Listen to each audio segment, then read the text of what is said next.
bem-vindos a mais um ApoCast. Nesse episódio, para bater o papo conosco, estamos com o Murilo Andreatta, que é diretor executivo do frigorífico Gessner. Acertei? É isso aí. Seja muito bem-vindo, Murilo, Obrigado. ao Universo Apo. Obrigado por aceitar o convite e debater esse papo conosco. Queria que se apresentasse um pouco aí para nós, para nossa audiência. Legal. Primeiro, obrigado pelo convite, né, Dário? Sim. Eu fico muito feliz de conhecer a estrutura aqui. A Apo, ela vem já ficando conhecida, né, justamente pelas soluções práticas que traz ao mercado. Eu tenho amigos, tenho aí ex-clientes mesmo que hoje já trabalham com vocês, inclusive até por intermédio, né, do Jean ali, da Altec, que nós nos conhecemos. Perfeito. Então, eu fico bem feliz assim com o crescimento de vocês e parabenizo, porque eu sei que o desafio é grande. É grande, principalmente na área de serviço, né? Exatamente. Que eu acho que a gente pode pegar um gancho e hoje tu tá como diretor executivo do frigorífico, que é um frigorífico para a média das empresas, é um frigorífico com faturamento relevante, né?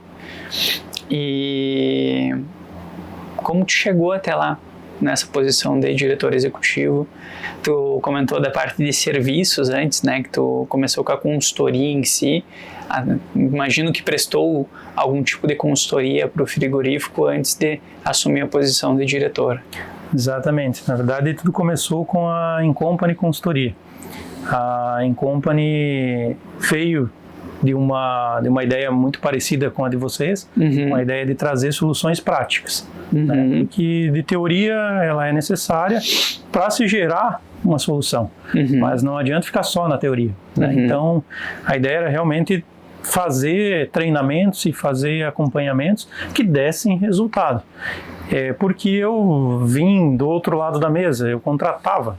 Eu trabalhei na New Holland por algum tempo lá, foram 4 anos na New Holland em Curitiba, sou de Curitiba, né? E na New Holland nós contratávamos empresas de treinamentos, consultorias, e eu era responsável por essa área de treinamento, tanto na New Holland quanto depois no banco da Case New Holland, o banco CNH, né? Banco da CNH. E esse conhecimento ali, você via que tinham empresas que eram compromissadas com soluções, que realmente acompanhavam e que tinham interesse realmente em desenvolver pessoas, mas tinham empresas que vinham meramente cumprir tabela ali. Sim. E isso me deixava revoltado, porque era um valor caro para não ter resultado nenhum. Sim. Só que o que mais me chamava a atenção não era as empresas que vinham prestar serviço e as que prestavam um bom ou mau serviço. Era o fato da empresa contratante, no caso, né, na época New Holland, não estar realmente compromissada com o resultado daquele treinamento. E aí, trocando ideias com outros amigos da Volvo, da Bosch, que ficavam em torno ali, né, da cidade industrial de Curitiba, eles me pontuaram que acontecia a mesma coisa. E um deles até me falou: Murilo, mas é porque está no plano de desenvolvimento e treinamento, aquele treinamento. Então, o que eu percebi que os RHs faziam na prática? É uma necessidade de treinamento. Então, pede para os gerentes mandarem as necessidades de treinamento, né? O levantamento das necessidades de treinamento, lá, famosa LNT na época ali. Sim. Aí vinham aqueles pedidos que geralmente os gerentes faziam, às vezes, no meio de outras coisas, não era um compromisso de fato com o planejamento estratégico da empresa, com a solução de fato. Era o que eles achavam que era importante. Exatamente. Eu acho que isso aqui é legal, eu acho que esse tema é bom. Porque eu vi no Instagram. E aí iam colocando isso, e aí chegavam as demandas então para fazer o treinamento. E quando chegavam para fazer o treinamento, as pessoas vinham sem nenhum compromisso de colocar em prática, porque saíam do treinamento, alguns me perguntavam, né, depois que eu tinha montado em Incompany, a gente caprichava bem no coffee break, então a dúvida deles era: vai ter café? Né? Era isso, então o cara vinha, treinamento, saía. Sim. E eu oferecia sempre um encontro pós-treinamento para as empresas. Sim. Ninguém entrava em contato. É engraçado isso, que a aderência é baixa, né? Se aí não eu vai atrás. Ficava, cara, ou eu sou muito bom, ou as empresas realmente não estão ligando para o negócio. Sim. E como eu trabalhei do outro lado, eu sabia o que acontecia. Sim. Porque o que o RH faz?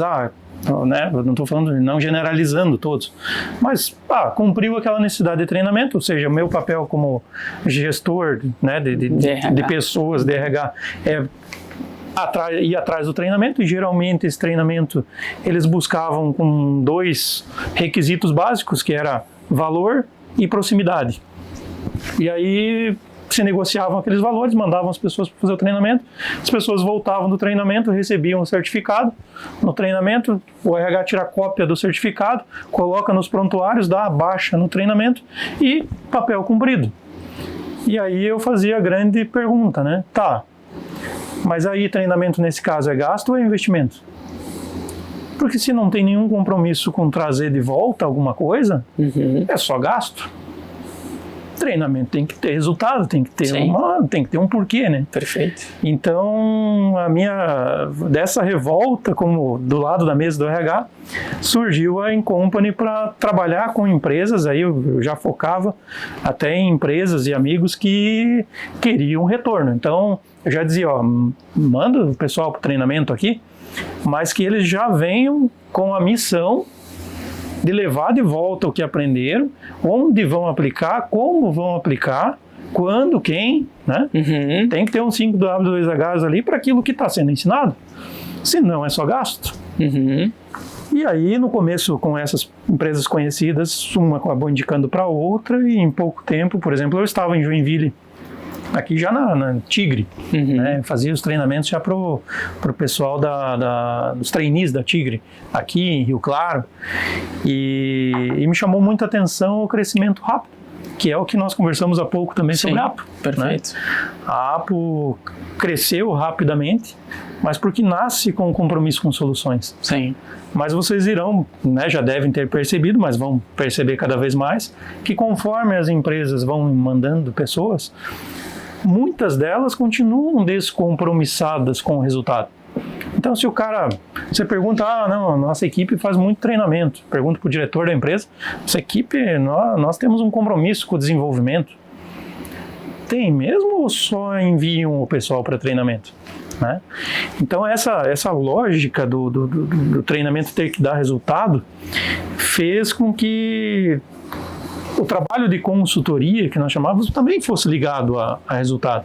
Tanto que era uma questão que eu sempre falo, cara, tinha pessoas que estavam dando cursos de liderança e fizeram num final de semana o curso de liderança. Nunca lideraram ninguém. Sim. Né? E aí, né? Se você não está compromissado com o resultado, basta enviar para esse caso aí, o cara volta falando bobagem na empresa. Sim. Então, com esses trabalhos da Incompany, a consultoria também era voltada para o resultado prático. Nós temos que acompanhar, E aí isso foi cada vez pegando mais corpo e atendendo mais empresas, e principalmente por indicação. Porque na época não se tinha hoje o marketing digital que nós temos, né? Hoje você consegue divulgar isso muito melhor, muito mais. Antigamente tinha saído o Facebook, então não tinha muito não tinha, era mais a indicação mesmo de um para o outro. E nessas indicações eu conheci o frigorífico Gesner, e aí fazia um trabalho pontual lá, era 2 vezes ao mês que eu ia, uma que eu fazia o treinamento e outra que eu voltava 15 dias depois para acompanhar na prática o que eles tinham feito no treinamento. Era um trabalho de, se eu não me engano, 6 meses ou 12 meses, assim, onde fazia esse... E aí no primeiro mês, o dono da empresa já me chamou, falou, não, gostamos do treinamento, o pessoal gostou gostaríamos que você viesse antes para ver a aplicação prática, já na semana que vem. Mas eu atendia muitas empresas, não tinha como fazer, e fui negociando isso com eles, e aí foi ficando 1 vez por semana esse acompanhamento lá. Havia muitas necessidades de melhorias na parte de gestão de pessoas, gestão de projetos, gestão de processos em si. E começamos a fazer mais vezes. Daí 1 vez por semana passou a ser 2 vezes por semana. E conforme eu ia terminando os trabalhos nas outras empresas, ia ficando mais lá na empresa. E foi gerando uma amizade, uma confiança com o Sr. Conrad, ele, que é o proprietário, o fundador. E essa confiança foi se traduzindo em mais autonomia, em mais formas de fazer o resultado da empresa acontecer. Mais horas desprendidas para aquilo ali. Mais horas desprendidas e para falar a verdade, aconteceu assim baseado nessas questões de resultados. Sim. E não no conhecimento do segmento. Sim. Né? Muito específico, né? Sim. Hoje, eu dizia, né, logo que me tornei diretor, uns 4 anos atrás na empresa, eu falei, cara, não sei nem comprar carne no mercado, né? Que empresa irresponsável, né? Mas eu vejo que essa construção, hoje, né, não só a minha ali, mas de todo líder, não está no conhecimento em si do segmento, mas na capacidade de você tirar soluções da própria equipe que está lá dentro. E que eles sabem os problemas, eles venciam os problemas, mas eles têm a solução. Né? Então, e eu vejo, estão nas coisas simples. É o básico. Não é tem que fazer esse né? Vem de empresas daí, especialistas, de gente capacitada como vocês, como, né, outras empresas em outros segmentos podem fazer, mas a empresa, os problemas da empresa têm soluções e são internas. Sim. Né? Então, eu ouvi o Bernardo, que depois assumiu a Kraft Heinz Food lá, ele falava muito sobre isso. Ele falava, eu não sou um diretor, eu sou um perguntador. Né? E isso sempre me provocou, assim, porque eu sempre fui muito curioso com relação ao processo. Então eu ia para dentro da fábrica, né? Isso aqui, por quê? Isso, e eles começam a perguntar e as soluções começam a aparecer. E aí se traduz que, então você é um cara que traz soluções, você é um... E na verdade o que eu faço é questionar, não aceitar aquele processo. Sim, né? Perfeito. E isso fez com que, não só o meu caso, mas eu vejo de muitos líderes que cresceram dentro da própria empresa, ou de prestação de serviço, ou mas é a convivência com as pessoas, né? Sim. É as pessoas sentirem confiança que você está ali não para, sei lá, tirar a ideia delas para ganhar um mérito próprio, não para... Não sei se eu posso falar aqui, mas tem um caso que me marcou muito lá, assim, que é muito simples e que eu vejo acontecer muito nas empresas, às vezes passar batido isso, e que eu vejo que é uma oportunidade independente do grau de liderança que a pessoa esteja. Sim. Né? Eu vejo que é uma atitude, não é um cargo, nesse caso. Sim. Vou citar um exemplo que aconteceu lá que foi bem interessante. Eu não estava fixo na empresa, ainda estava fazendo consultoria, e chegou uma demanda lá que era compra de caixas. Eles queriam que eu convencesse o dono da empresa que tinha que assinar lá a compra de caixas de plástico, as caixas brancas. E aí eu falei, tá, beleza, mas por que vocês... Eu li, cara, 400 caixas. Eu falei, caramba, vocês estão ampliando? Vocês estão... 400 caixas? O que está acontecendo? Aí o cara falou, não, é que quebra. O gerente industrial da época falou, é que quebra. Quebra? Quebra 400 caixas? Que tá aí faz um tempo já essas caixas quebradas. Eu falei, um tempo? Quanto foi que vocês compraram a última vez? Porque eu sei, o cara fala 40 anos, eu falo, ok, né? Mas ele falou, faz já uns 8 meses. E na época dava 16 mil reais, uma coisa assim, não lembro exatamente o valor. Eu falei, tá, mas por que quebra tanto? Não, isso aí é do processo mesmo. Mas o gerente me falando, industrial, e eu lembrando que eu não conheço nada do segmento. Eu falei, tá, eu posso ir lá conhecer como que acontece esse processo? Aí o cara fez, pode. Tá bom, fui lá, entrei, tem que trocar de roupa, tudo, né? Sim. Entrei lá, e aí falei, tá, onde que tem as caixas aí? Onde que vocês manipulam as caixas? Aí escutei uns barulhos assim. Aí eu olhei, tinha uma pessoa limpando as caixas, lavavam as caixas e jogava. E aí jogava a caixa, ia formando uma montanha de caixa que caía de novo. Né? Conforme ia jogando, a montanha caía de novo. Cada lavação era 2 tombos. Eu achei o problema, né? Tá aí o negócio. Aí falei com a mulher que estava limpando lá, que era uma funcionária. Tinha uma rachadura no chão, assim, a marca. Assim. Falei, fulano, teria como você não jogar a caixa e colocar aqui nessa marca, aqui, empilhar elas, daí empilhando uma do lado da outra? Ela me olhou de cima e embaixo, tipo, quem é você, né? Aí ela falou, tem. Eu disse, olha, tem mais meninas que trabalham como você aqui em outros horários? Ela falou, tem. como que é teu nome? Ela falou, Maria. Maria é o nome dela mesmo. Eu falei, olha, Maria, se você fizer isso e conseguir convencer as outras a fazer, a empilhar essas caixas, eu aumento R$50 no teu salário. Mas eu nem tinha cargo para fazer isso, né? Sim. E ela falou, sério? Toda animada, assim. Eu falei, sério? Ah, então tá. Já saiu dali, começou a colocar as caixas e pegou a pilha que estava jogada e começou a empilhar. O gerente estava assim, né? Tipo, o que o cara tá mexendo no processo. E daí eu falei, então é isso. Não vai ter mais caixa quebrada. Aí ele falou, não, mas é que tem outros setores ali que mexem com a caixa. Eu falei, tá bom, vamos lá. Cheguei lá, descobri o tal do problema real lá. Dentro da câmara fria, ficavam essas caixas empilhadas no túnel de congelamento, né? Ficava uma câmara fria de congelamento. Aí imagina essas caixas cheias de carne congelada, para você tirar essa carne de dentro da caixa ali. O que o cara fazia?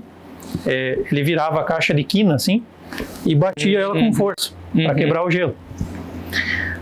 Aí eu falei, cara,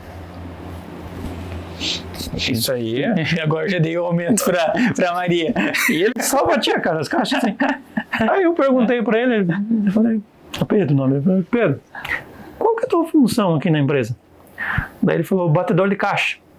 Ou seja, quebrador de caixa. A função do cara era. Eu falei, você faz isso quanto tempo? Ele, o dia todo. Eu falei, cara, tua função é quebrar a caixa aqui na empresa, né?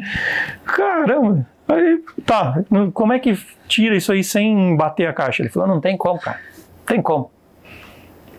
Aí eu olhei, tinha uns ganchos assim que penduravam os boi, né? Peguei um gancho daquele e bati assim na carne. Pá, no gelo assim, né? E ele ficou me olhando com uma cara de tipo, mano, não vai dar certo. E eu bati e realmente não deu certo, né? Aí eu falei, caramba. Aí chamei o pessoal que estava perto e falei, cara, dá uma ideia aqui, como é que eu posso fazer? Ninguém. Perguntei pro gerente, posso parar o setor aqui e perguntar pro pessoal? E frigorífico, cara, é puxado, né? Você parou um setor, significa que eles vão sair mais tarde. Sim. Porque uma vez que você fez o processo do abate, está liberado. Então, ninguém gosta de parar. É um negócio... E aí, chamei, aí apareceu aqueles caras, eu começando no segmento, os caras cheios de sangue, com aquela... Só com o olho aparecendo, aquela touca ninja, né? Com faca na mão. E eu, como é que eu faço pra não bater a caixa? Não queria incomodar você, né? É uma pergunta rápida. E, cara, não saiu nada, ninguém falou nada. Eu perguntei de novo, ninguém falou nada. Falei, tá, beleza, podem voltar pro trabalho. Na hora que estavam voltando, um falou em tom de reclamação, mas não era uma ideia, assim. Foi em tom de reclamação que eu ouvi de longe, assim. Eu falei, o que você falou? Ele falou, nada. Eu falei, não, você falou alguma coisa das caixas? Aí, porque ele falou por alguém, assim, tom de reclamação. O que você te falou? Ele ficou todo sem jeito, assim, né? Não, é que vocês enchem a caixa de carne, fica estufado, daí congela, vocês não vão tirar nunca. Eu disse, cara, tem lógica se eu colocar menos na caixa. Obrigado. Marquei bem, cara, perguntei pro gerente, quem que é esse? Ah, o fulano. Tá. Pedro, vamos fazer um teste. Põe menos nessa caixa. Fui lá na Desossos, tem problema se colocar menos? Não. Então põe menos e congela, amanhã eu passo aqui. Mas em quesito logístico não tinha problema nenhum. Também, nem nada. Voltei lá no dia seguinte e falei, Pedro, agora sem bater a caixa, testa.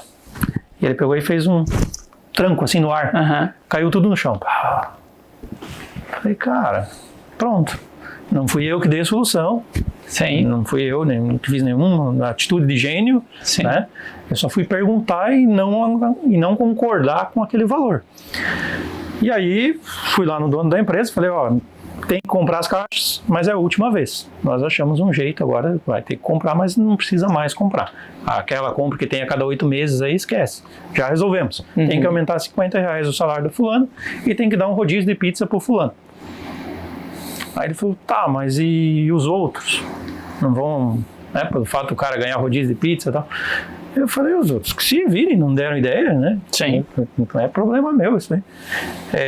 E seria legal o senhor dar os parabéns para ele aqui, chamar. Como era tudo muito novo isso, eu chamei o cara, ele já veio. Já veio rua. Assim. E eu falei, vamos lá no dono da empresa e tal, fica tranquilo, tal. Mas o cara entrou com branco, medo, assim.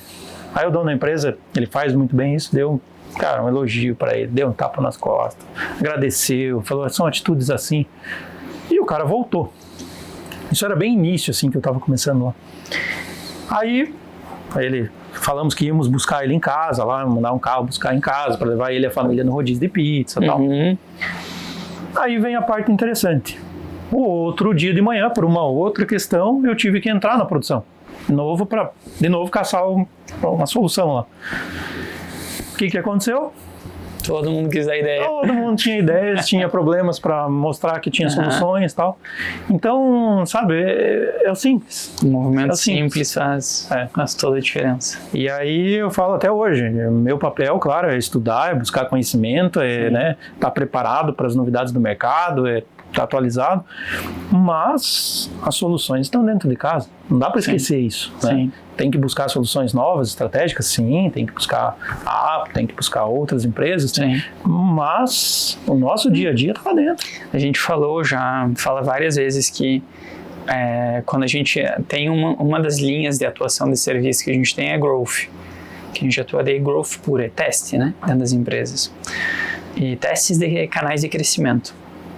E aí, só que a maioria desses testes, quando a gente entra, é coisa simples.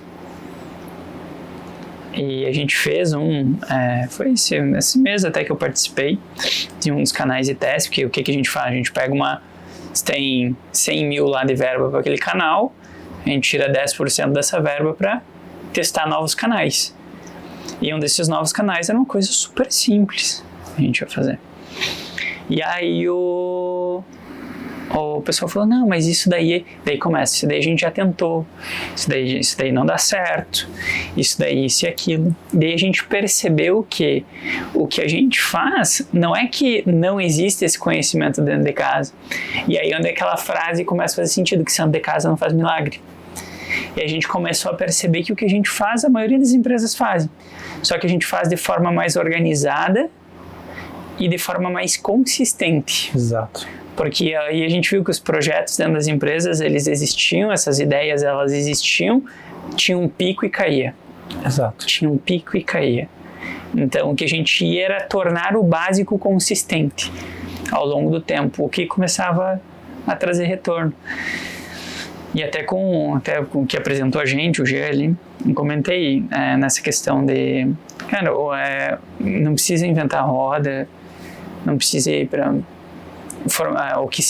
obviamente a gente pegou o nosso modelo de educação aqui de Harvard, que é enviar a causa-problema antes, os alunos estudam, trazem para cá, tem acesso a uma plataforma digital com complemento dos cursos, enfim, tem toda aquela causa-problema da região, uma causa real. Mas tudo que a gente movimenta dentro dessa causa-problema e das soluções dessa causa-problema é coisa que tu já sabe. Mas a consistência eu acho que é o ponto, Sim. É o que você comentou agora. E consistência é onde eu vejo assim, todos os executivos hoje de empresas falham ali. Vamos falar todos no sentido, né, generalizando aqui. Obviamente que eu estou incluso nisso, tenho colegas, amigos. Você começa e daqui a pouco você fala, cara, isso aqui não dá tempo mais de fazer. Né? Por quê? Na verdade não é que foi tempo, é consistência. A gente não está dando a mesma importância que estava dando no início. O ritual, ele é cansativo, né? O ritual, exato. E aí a gente entra em governança, né? Exato. Que quem fala disso é o Vigers, que ele é mentor da educação aqui. Ele fala, eu comentei isso em outros podcasts também, que eu acho incrível, que ele fala, cara, governança é o básico. Não queira inventar a roda de fazer. Faz sua reunião da semana, faz sua reunião de fechamento. Ele até gravou semana passada, se não me engano, né, Gil? E ele descreveu todos os primeiros 10 dias do mês dele. Tudo que ele faz. Horário que ele faz, o que ele fala. Ele falou, isso é governança. É fantástico. Ele falou, isso é governança. Né? E aí a gente começou a perceber também coisas que a gente falhava. Porque eu, como um diretor executivo muito criativo, tenho muitas ideias, né? E pra gente fazer isso aqui, ó, e ir pra cá, é muito fácil.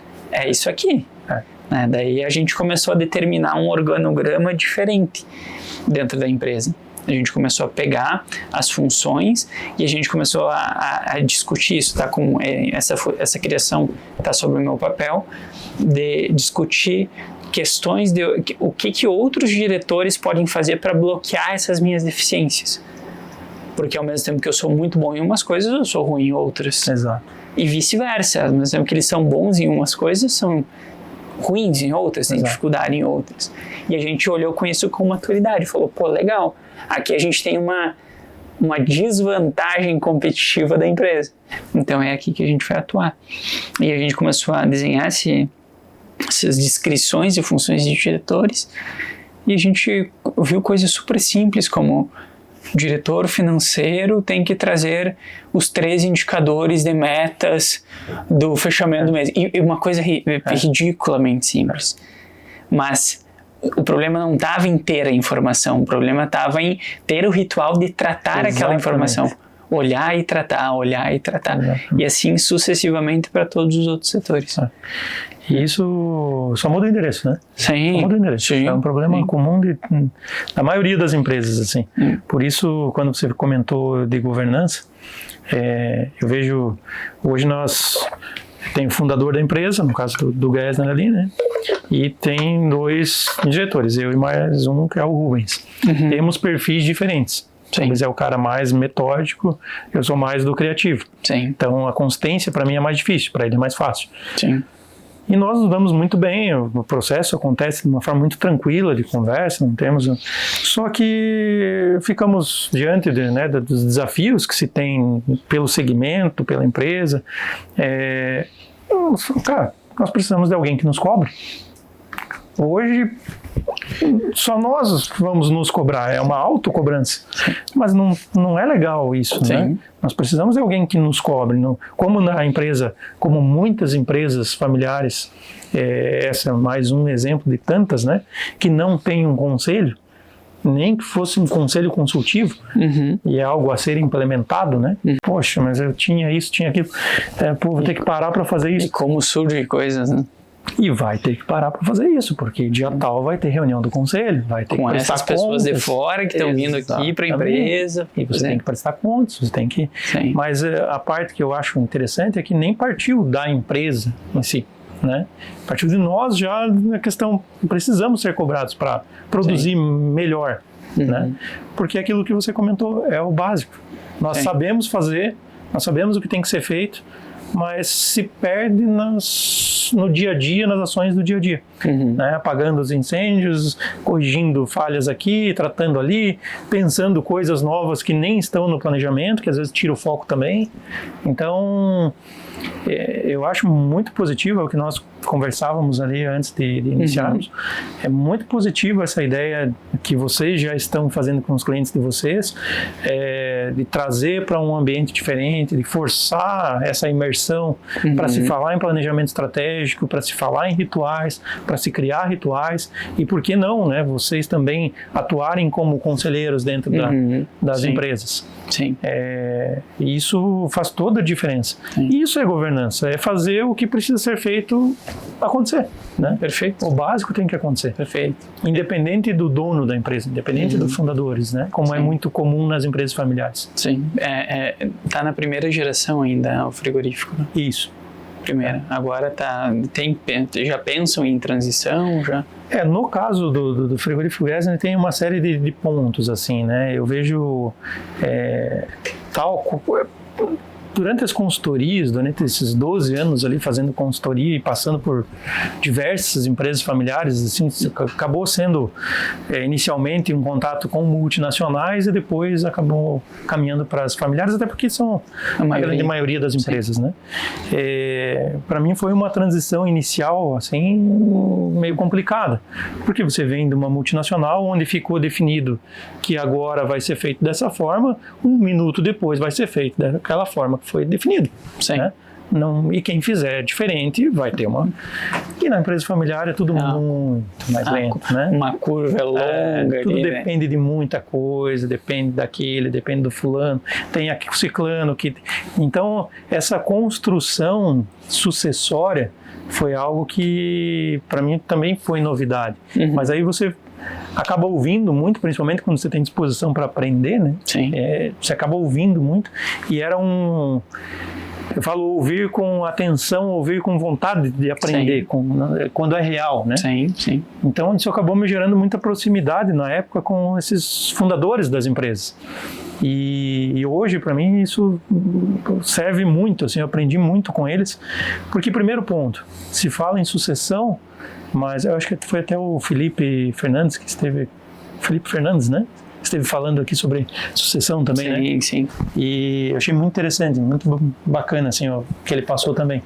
E é muito comum ver isso nas empresas. O que acontece? Se fala em sucessão, a próxima... Mas aí você já abre um leque, né? Uhum. Como esse fundador preparou a família com relação à sucessão? Sejam como herdeiros ou seja como sucessão. Sim. Primeira coisa que eu aprendi a olhar, qual é a imagem que a família tem da empresa? Porque se o fundador, a fundadora, era um pai ou uma mãe omissa, se ele só trazia problemas para dentro de casa com relação à empresa, se ele chegava estressado, se ela chegava estressada, se descontava nos filhos, ou se trazia como algo positivo o trabalho, são famílias que têm visões diferentes do negócio. Eu olhei o caso assisti o caso do Felipe. Lucas Fernandes. Lucas Fernandes, desculpa. Eu estava confundindo com o Felipe, que é um outro... Tranquilo. E teve outra gravação depois com o Felipe. Lucas Fernandes, desculpa. Mas o Lucas foi muito assertivo na questão, porque ele vivenciou isso, né? Sim. Ele é um caso clássico de alguém que teve uma imagem positiva da empresa. Sim. Né? Eu não sei detalhes da família dele ali, mas a fato dele querer participar, dele ter vontade de participar da empresa, dele ser incluído desde o início já em algumas reuniões, isso é comum em muitas empresas também, onde o futuro sucessor, o herdeiro, ele tem vontade de estar na empresa. E tem muitos casos, mas muitos casos, que a família não tem vontade de estar lá. Ela olha o reflexo que vem em casa e diz, isso aí eu não quero não. Eu quero buscar outra coisa. Então, legal. Nas empresas familiares você tem esse começo já, sim, que é o interesse ou não. Sim. E que ele é construído de muito tempo antes de começar a pensar na sucessão. E aí não adianta você vir falar de governança com uma família que não quer. Né? O que você vai falar? Que é importante eles conhecerem os números. Uma família que já está frustrada com todo o impacto que aquele negócio gerou dentro de casa. Eles nem estiveram na empresa, mas já não querem estar. Sim. Tem uma empresa aqui de Joinville, a Multiplique, posso citar porque é um exemplo bem positivo, do Ney ali. Eu acompanhei desde o início, assim, na época da Incompany já, quando o Ney ainda estava ele, a esposa dele, né, e a ideia de multiplicar, ele falava, eu quero dobrar a empresa. Mas ele já naquela época se preocupava na questão de Thaís e a sucessão, e quem vai tocar. E ele fez uma coisa muito interessante, que eu nem sei se eu já conversei com ele a respeito disso, mas para mim foi uma lição muito grande. Ele tem 2 filhas pequenas, ele levava presente para elas quando elas eram menores, e dizia, esse aqui foi a empresa do pai que possibilitou comprar. Legal. Ele levava viajar e falava, graças a Multiplique nós estamos viajando. Sim. Então a imagem positiva do negócio. Sim. Eu tenho certeza que quando chegar a hora de conversar com as meninas, se elas têm ou não interesse, a visão da empresa é completamente diferente do que outros que tiveram uma visão negativa, né? Que pode ser que elas mesmo assim não queiram, né? E no caso da empresa familiar, já começa aí, e algumas cometem um erro muito clássico, assim, que é o filho, por respeito ao pai ou à filha, por respeito, aí não é nem vontade, ela sabe que é o maior desejo do pai ou da mãe que ela esteja na empresa ou que ele esteja, e aí eles topam começar o processo de desenvolvimento, passar pelos setores e tal. E eu atendi uma empresa, inclusive aqui em Joinville, que isso acontecia, e o dono estava muito empolgado, o fundador da empresa, com o fato do filho dele tá passando pela empresa e tal. E aí, quando eu chegava para conversar com o filho, a conversa não era essa. A conversa é que se eu não fizer, meu pai vai ficar chateado. Cara, eu não sei nem como dizer para ele que eu não quero, né? E aí entrava um dinheiro, o cara acabava ficando.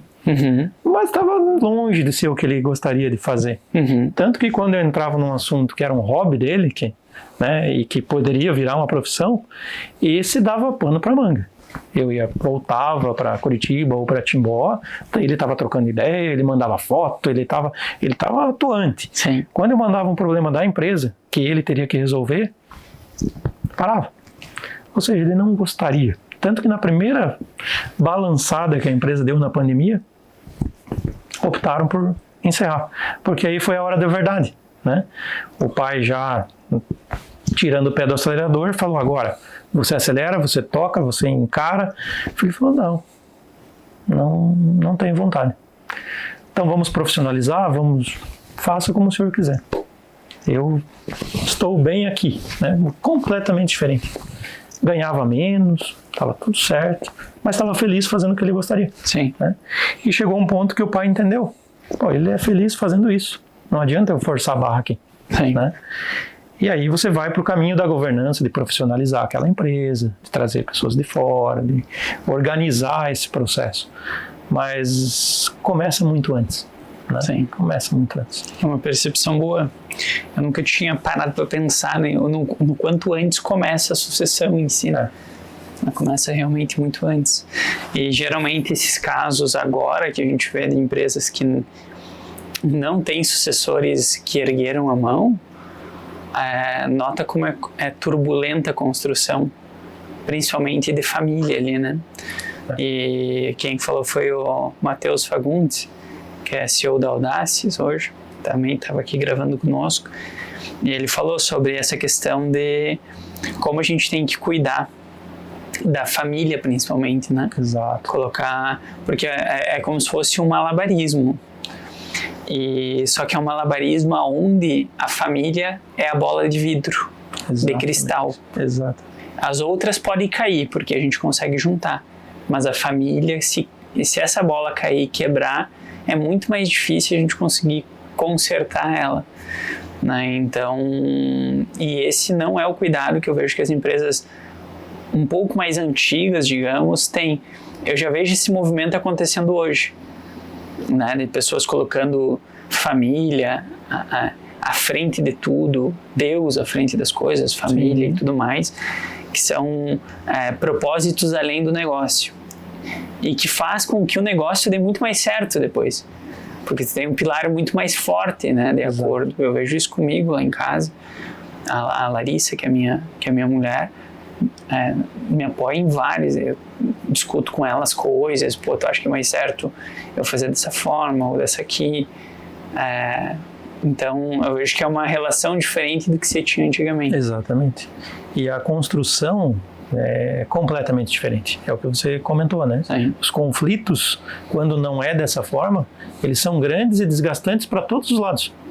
Não é só para o fundador da empresa, Sim. que tem que lidar com a frustração de não ver a empresa continuando, mas é com a família que não quer e tem que dizer que não quer, é com a equipe que precisa administrar isso no meio. Tem um negócio, né? Tem pessoas, tem vidas ali que dependem daquela empresa. Então, é sempre muito delicado, né? Por isso que hoje se fala muito no propósito, Deus, família, o trabalho, mas é porque já viram que o modelo deu errado. Né? E que a construção fica mais fácil quando você prioriza algumas coisas e mostra uma outra visão, né? Uma visão de construção, uma visão de realmente de realização de sonhos através da empresa. Então é uma visão muito positiva, muito bacana. Sim. Agora, quando aquilo vira um problema, vira um sacrifício, é uma visão que a nova geração não compra, né? Sim. Um outro problema também que se vê muito na sucessão, e eu ouvia isso dos donos das empresas antes de começar a estudar sobre governança, antes de... Imagina a cena, né? Você fundou a Apple, por exemplo, você construiu isso, você está, sei lá, 40 anos com uma big de um negócio e daqui a pouco chega uma almofadinha que nem é do segmento, que não vivenciou nada do que você vivenciou.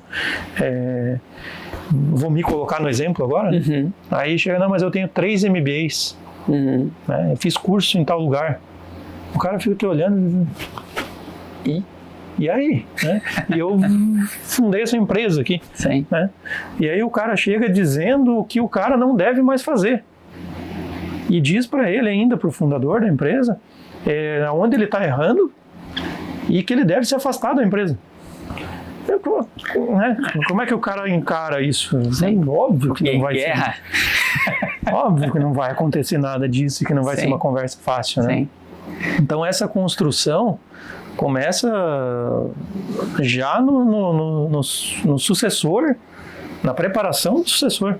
É o sucessor entendendo que ele precisa valorizar o papel do fundador, da fundadora. Né? Ele tem que entender que é um processo que vai acontecer e que ele não é o dono da verdade, mesmo sendo filho ou filha, ele só está lá porque alguém construiu. Sim. E isso tem que ser valorizado. Mas a pessoa está desatualizada.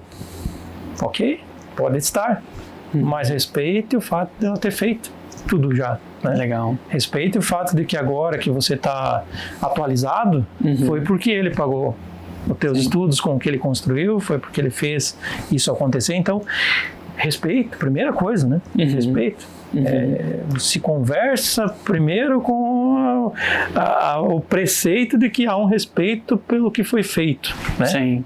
E que tudo que há de vir ainda foi porque alguém fez, foi porque alguém fundou, foi porque alguém começou.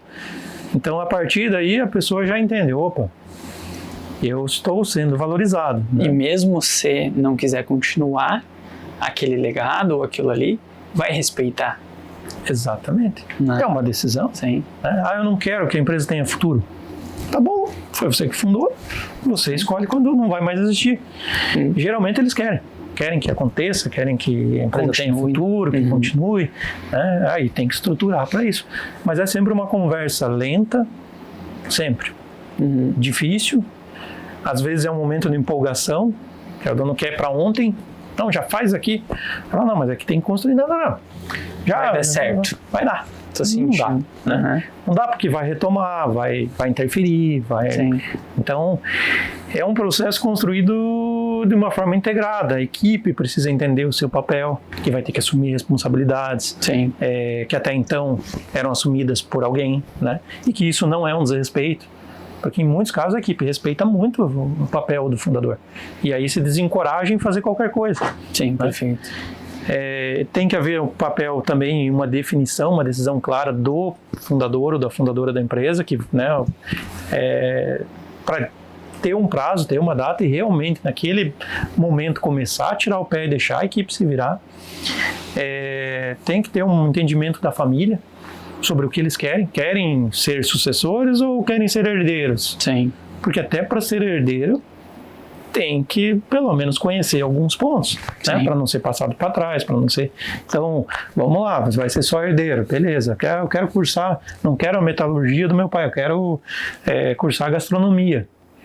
Ok, mas se você vai receber dessa empresa, é importante saber o que uma empresa de auditoria faz, né? Como que você vai saber se os resultados que estão sendo passados são reais. Então, é uma construção. A governança ela é uma conversa lenta, produtiva, que visa o básico, né, que é transparência. E aí também tem um erro clássico que é querer começar a governança sem ter transparência. Mas não fala para o fulano, não mostra isso aqui. Esse número ninguém pode saber. Não vai acontecer. Né? O preceito básico da governança é a transparência. Legal. Então, e em quesito de cultura, eu vou anotando algumas coisas que tu vai falando aqui. É uma mão de obra difícil, né? Dentro do frigorífico. Hoje você tem muitas mais causas lutando, querendo entrar em rota de colisão com os frigoríficos em si. Então ele é um mercado que eu não acho fácil de lidar. Complicadíssimo. Né? Então, como vocês trabalham essa questão de rituais, de cultura, existe isso, de cores, inclusive Tu veio representando a Apple no relógio laranja. Como que vocês trabalham isso lá? Então, vamos falar da mão de obra especificamente. Hoje não é mais um problema só de frigorífico, né? Hoje está em todas as empresas, está faltando gente, e nós não estamos mais nem falando de pessoas que sejam compromissadas, que sejam competentes. Hoje eu converso com outros diretores de empresas que falam: Murilo, basta estar respirando. Porque eu preciso para produção, eu não tenho gente na produção, eu não estou entregando pedido, né? E frigoríficos especificamente tem um probleminha um pouco maior, porque você tem, ou ele está dentro de uma cidade, numa área industrial, ou ele está retirado. E os dois são um problema. Sim. No nosso caso, nós estamos dentro de uma área industrial. Por que isso seria um problema? Porque nós temos em volta do frigorífico empresas de metalurgia, empresas que são regidas por outros sindicatos, que são empresas de capital aberto, que são empresas... E Timbó tem muito essa característica, né? É uma cidade pequena, mas que só em torno de nós ali são 2 empresas que estão na bolsa. Sim. Né? E uma que é maior do que essas 2, que está em torno ali. Sim. Então, você tem que competir com um salário, com um segmento, vamos falar dos metalúrgicos, que é muito mais ferrenho, né? Exige muito mais. Mas se você quiser estar no mesmo nível ali, você vai ter que elevar a tua capacidade, vai ter que chegar no pelo menos igual. Só que aí você enfrenta um outro detalhe, que é o ambiente de trabalho. Úmido, frio, tem sangue. A própria natureza do frigorífico, né? Abater, matar. Então já tem muita gente que diz: não, nem quero, né? Então a dificuldade de contratação nesse sentido é muito difícil. Aí vem a questão do ambiente de trabalho que você cria, né? Qual é a imagem que você passa. Só isso não se sustenta. Também, né, se torna difícil, mas é o desafio. Né? Precisamos inovar, inclusive, na hora de contratar. Então, fizemos feirão de empregos. Estamos tentando várias formas de trazer pessoas, ferramentas digitais que possam buscar em outras localidades, porque geralmente esses frigoríficos ficam muito retirados em outras regiões. Se torna um problema para quem trabalha lá também, porque o tempo de locomoção é difícil.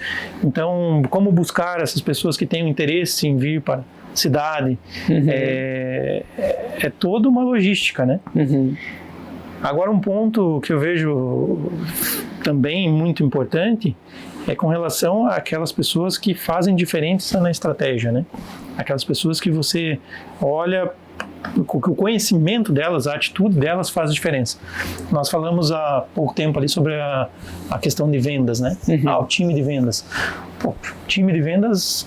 Para eu contratar hoje pessoas sêniores, eu vou ter que brigar no mercado e vou ter que guerrear com gente muito boa, né?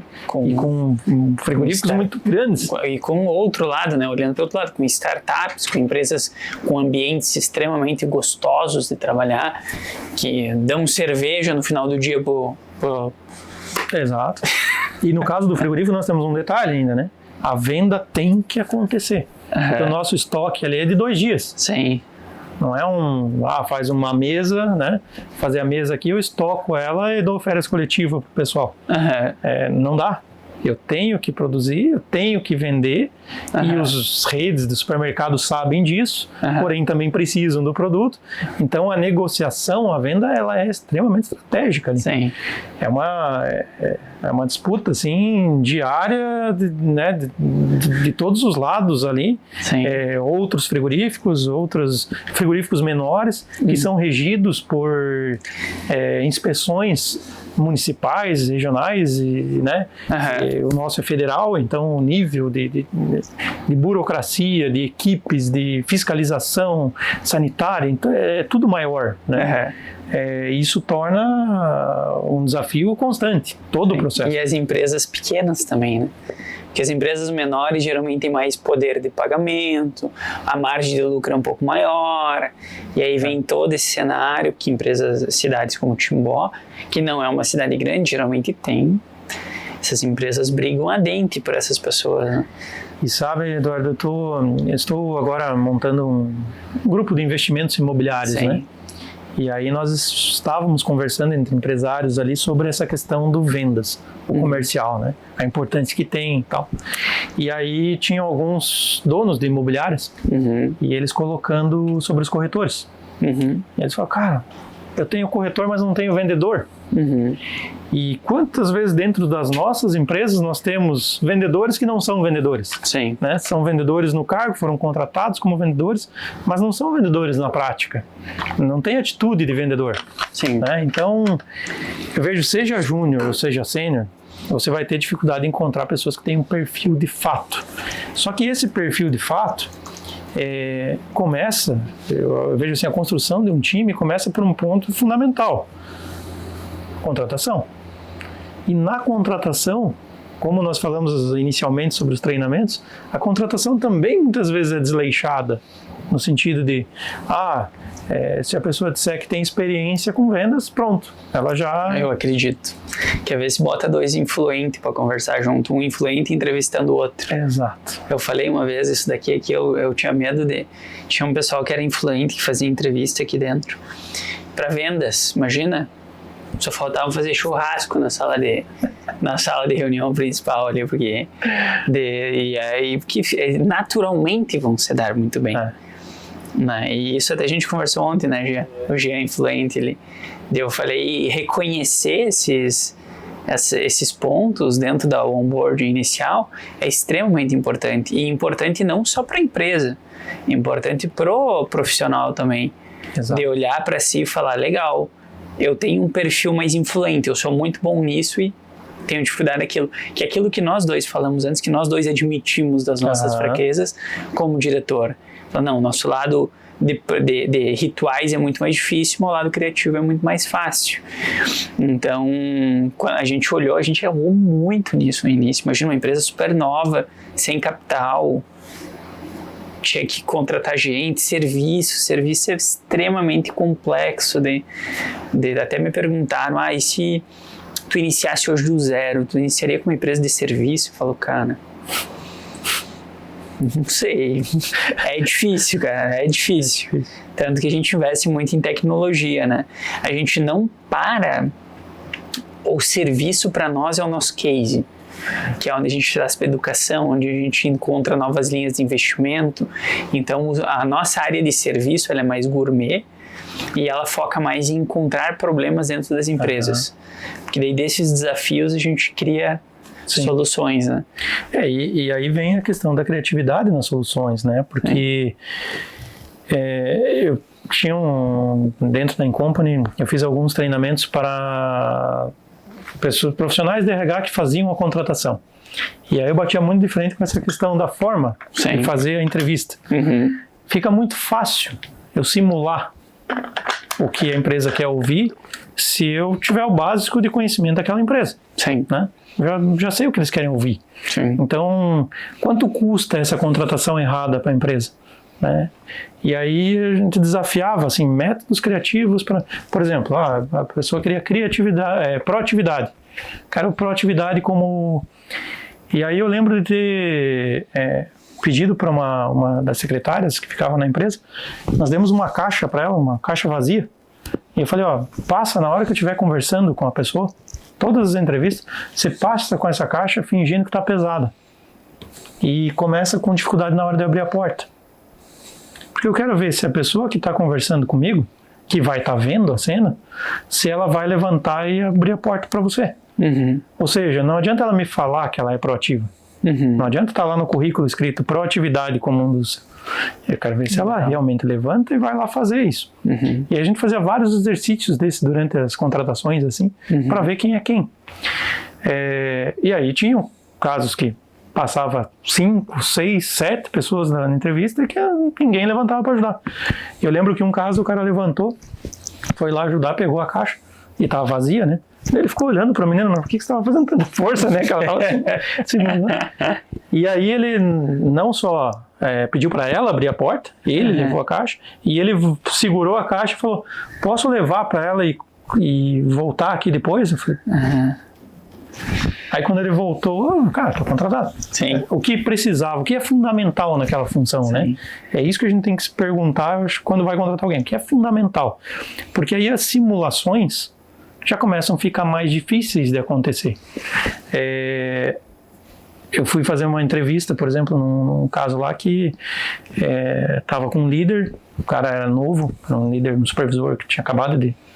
E aí ele me confessou assim, falou, Murilo, cara, eu acho que eu estou mais nervoso do que as pessoas que vão vir para a entrevista, porque eu nunca fiz entrevista, eu não sei o que tem que falar. Não... Uhum. Eu falei, cara, vamos lá juntos, vamos lá. Primeira coisa, vamos sentar com o pessoal, vamos ver quem é quem. Eles não conhecem, nós dois tínhamos cara de novinhos ali, né? Vamos sentar junto com o pessoal ali e vamos conversar com eles como se nós fôssemos candidatos. E aí é engraçado, porque eu sentei do lado de um cara, ele do outro, e aí eu perguntei pro cara, tá pra vaga do... Eu não vou falar a função e vaga e tal.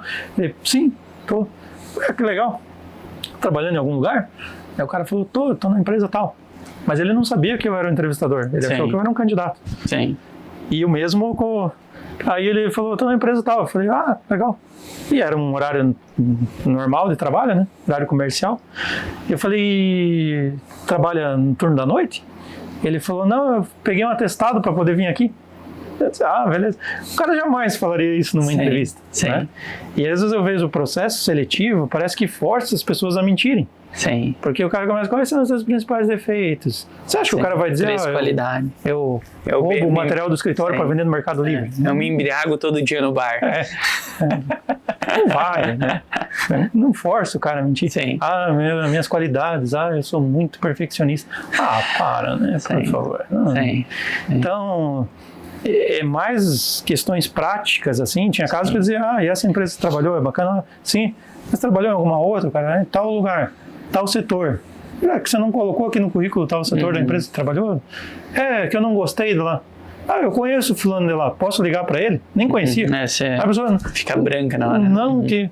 Então, é de fato desafiar, né? Porque eu vejo assim, conhecer os valores da Apple. Cara, eu decoro facilmente os valores da Apple, né? Posso pegar na internet ali e sair falando. Conhecimento, resiliência, mérito, corajosamente éticos, resultados, né? Os pilares da inovação, evolução, inovação. Então eu decoro. Né? E eu posso decorou bem mesmo, né? Tu falou todo certinho. Eu direciono a conversa para isso, né? Eu posso vir com um relógio laranja, que é a cor da empresa, e na verdade eu usar o preto para combinar com a minha camisa. Tu trouxe. Então, são ações criativas que vão evitar que você tenha um problema na empresa. Pegando o exemplo do relógio, né? E mas então é falsidade. Não, eu gosto do relógio, até por coincidência, na primeira reunião eu estava com esse relógio, né? Não é. Mas se quisesse usar, seria algo sutil. Por exemplo, no vendas, que nós estávamos falando agora, né? Eu fazia os treinamentos para compradores e o que eu mais ouvia dos compradores não aguento mais esses caras querendo quebrar gelo. Então ele tinha lá um taco de beisebol lá. Todos os vendedores vinham, você joga beisebol, você joga... Aí o cara tinha que contar a história, o cara tirou o taco, o outro tirou a foto da família, porque não aguentava mais ficar com esses quebra-gelos que os vendedores acham que é uma grande coisa, e que o cara já tem que falar para todo mundo, ele já está acostumado com isso. Mas tem princípios da persuasão que funcionam, né? E que você não precisa ficar apontando para o negócio. São elementos, né? Então você vem com princípios de persuasão, por exemplo, independente do teu negócio que é B2B, você vende para pessoas. Lá do outro lado, o business lá do outro lado é decidido por uma pessoa. Você vai conversar com uma pessoa. Então, um dos princípios da persuasão diz que o princípio da amizade, ou da similaridade, da simpatia, né, é que nós tendemos a gostar das pessoas que são mais parecidas conosco. Então, se eu falar de valores que tem a ver conosco, se eu estou com uma cor que tem a ver com a tua empresa, que é uma cor que você já gosta, que tem um propósito, né? Se você vai estudar a psicologia das cores, você sabe que tem a ver com os pilares da tua empresa, você sabe que não foi à toa, não é só um gosto da pessoa. Então, esses pontos mais delicados ali vão tornar a conversa mais produtiva ou mais próxima, mesmo que a pessoa esteja simulando, mas vai fazer com que ela aconteça. E aí cai no que nós falamos há pouco. Cadê os vendedores? Né? Que estudam isso e usam isso a seu favor. E não é para ser falso, Sim. mas para tirar o melhor resultado. Né? Mas aí tu está falando também... Se tu fosse me vender alguma coisa de carne, eu ia comprar agora, porque eu caí na do relógio. Mas eu ia falar que não precisa se esforçar, porque eu gosto muito de carne. Já tá fácil, né? Tá fácil. Mas eu acho isso o máximo, sabe? Porque essas pequenas percepções, eu vejo que às vezes é o que... Eu não consigo nem explicar, às vezes. Que o pessoal pergunta, como tu consegue fechar alguns contratos que a gente não consegue? Eu falei, cara, é percepção. A partir do momento que vocês tentarem ter aquele pitch quebradão, quadradão, de que não vai dar certo. Só que eu vejo que essas pequenas percepções não ditas, elas vêm com horas de voo, com o joelho ralado, são percepções que são construídas ao longo do tempo. Sim. O que te torna muito bom nisso. E eu acho difícil construir isso nas pessoas, em vendedores de fato. Principalmente porque daí a gente está falando em vendas complexas. Venda de alto volume é um pouquinho diferente, eu acho, né? Sim, tem um perfil um pouco diferente. Então, para mim, sempre foi um desafio em como educar esse tipo de venda. É que depende da atitude, né? E por isso que eu falo, não depende da pessoa ser sênior ou júnior.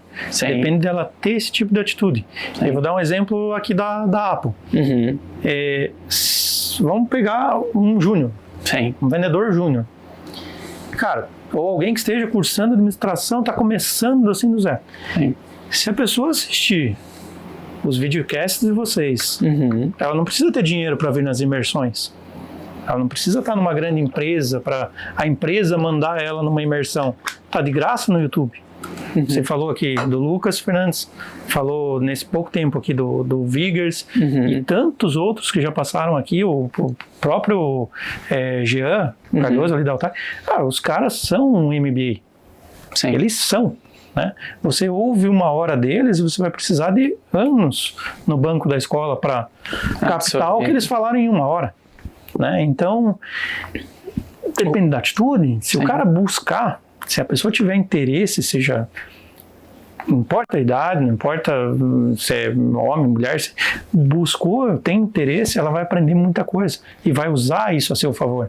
E o que está faltando, eu vejo no mercado, seja em vendedores, seja em gestores, é a humildade de querer aprender, a humildade de buscar conhecimento, mas buscar com vontade, né? De aprender de fato.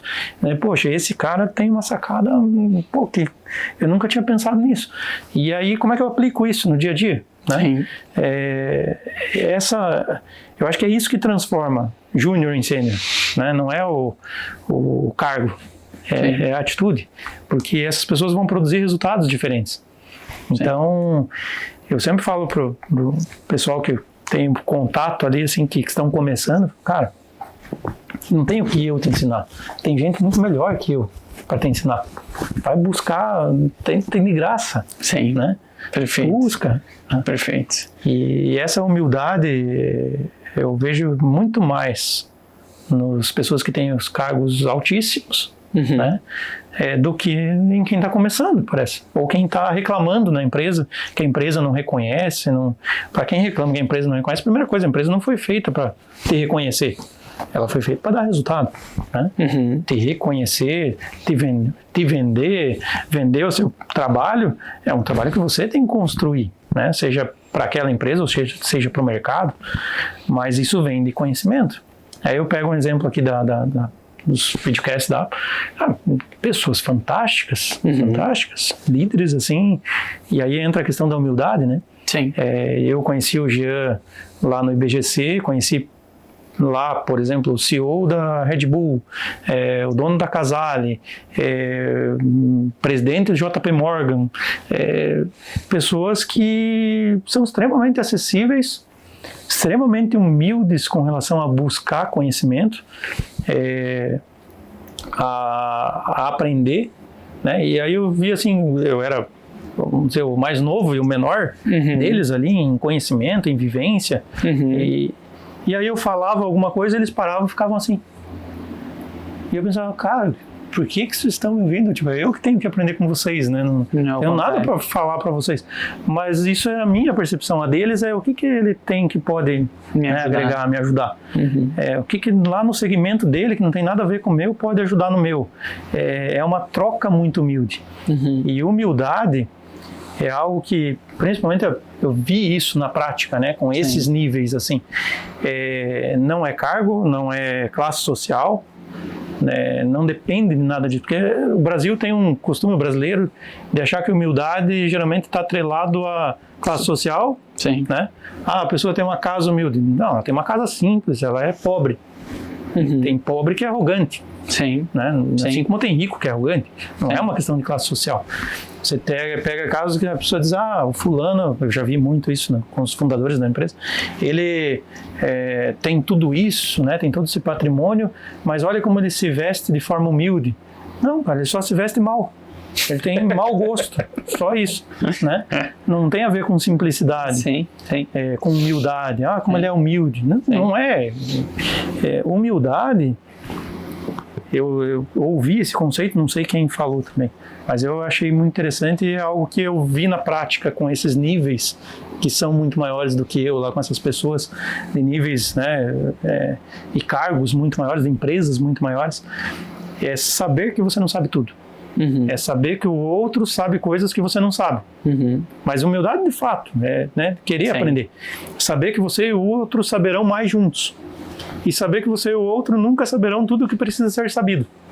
Com esse conceito de humildade, cara, não tem líder que vai ficar de nariz empinado, que vai dizer, tem que perguntar para a equipe, tem que buscar, tem que sentar a bunda na cadeira e pensar, tem que buscar soluções criativas, tem que dizer, eu tenho que melhorar nisso, tem que partir do princípio de que tem que ser cobrado por alguém, né, para que a coisa funcione melhor, para que tenha constância. Então, isso tudo, quando se tem de fato humildade, quando é algo de dentro, assim, eu quero aprender, eu quero buscar, fica tão gostoso. Né? Perfeito. Toda troca é legal. Você conversa com a pessoa da limpeza, você está aprendendo. Você conversa com outro diretor da empresa, você está aprendendo. Em todos os níveis você está sempre aprendendo, está sempre trocando. Eu acho uma coisa, até para a gente encerrar, eu acho uma coisa legal, que é, tu nunca vai ver ninguém pisando em ti que está acima de ti. Exatamente. Né? Então, quando a gente iniciou os negócios aqui, a empresa, o Zatar, iniciou o negócio, cresceu a empresa. Com o crescimento da empresa veio uma série de desafios, principalmente relacionados à gestão de pessoas, que eu não aprendi a gerir. Não existe uma escola que mostre como gerir pessoas, né? Existe teoria, mas quando a teoria encontra o dia a dia, é totalmente diferente. Então a gente passou por muita dor ali nesses 4 primeiros anos de construção da empresa, dos seus mais diversos tipos, mas eu nunca vi uma empresa que é maior que nós chegar e falar, pô, Eduardo, o que tá fazendo, cara? Que ideia? Todas as pessoas que atacaram a gente são pessoas que não construíram nada. Exatamente. Todas as pessoas que atacaram a gente são pessoas que não construíram nada. E aí eu comecei a perceber. E as outras pessoas, esses outros Vigers, tá louco, uma empresa de um bi. Pô, Eduardo, que legal, cara. Começa a mirar, será que tu mirar diferente a tua meta não vai ser diferente também? Eu acho que tu construiu tudo até aqui tão bem e não sei o quê. Dá ânimo, né? Não, tá louco. Fica animado. É outra visão do negócio, sabe? E aí entra essa questão, tu não precisa ser subserviente para ser humilde, né? Tu não precisa se dobrar para ninguém para ser humilde. Então, Murilo, queria agradecer. Murilo é o nome do meu sobrinho que está para nascer. Olha, legal. Que venha com muita saúde e que tenha muitas felicidades. Obrigado. Queria agradecer a tua participação. Fechamos mais de 1h20 de gravação. Legal. Falei demais, então. Não, passa rápido, né? É muito bom conversar, muito bom ter uma mente super aberta. A gente já tinha se dado bem nos nossos outros bate-papos. Eu gosto de pessoas que têm essa visão de aprender, de melhoria contínua, de entender que desafio está aí todo dia, né? Sim. A gente tem muito mais desafio, que a vida é feita disso, né? A evolução natural está aí para nos mostrar isso, que é na dor, né? Que a gente aprende muito nesse processo, mas que a gente consegue aproveitar o caminho. Eu acho que a gente consegue deixar o caminho um pouco mais leve. Parabéns pela gestão e obrigado aí por ter aceito o convite. Eu que agradeço, Eduardo. Agradeço aí a atenção e a recepção que você teve, e parabenizo a equipe toda da APO, porque esse universo APO, né, esse ecossistema, ele não só é algo específico da cidade, né, ele contribui com o desenvolvimento e o empreendedorismo também como um todo. Perfeito. Então esse espaço que você abre para profissionais, né, super reconhecidos no mercado e aí falarem e trocarem conhecimentos, abrange e alcança pessoas que muitas vezes nem têm as condições, né? Que é aquilo que nós falamos das atitudes. Sim. Que essas pessoas sejam alcançadas também, né? Perfeito. E que possam ter nos conselhos que ouvem aqui, nas trocas de ideias, e na APO já uma referência. Sim. Porque isso também é algo que vai se construindo, né? Perfeito. Inclusive, um dos motivos do nosso podcast foi que a gente conseguisse todas as empresas que tu vê que vêm aqui, são empresas acima de 100 milhões de faturamento, né?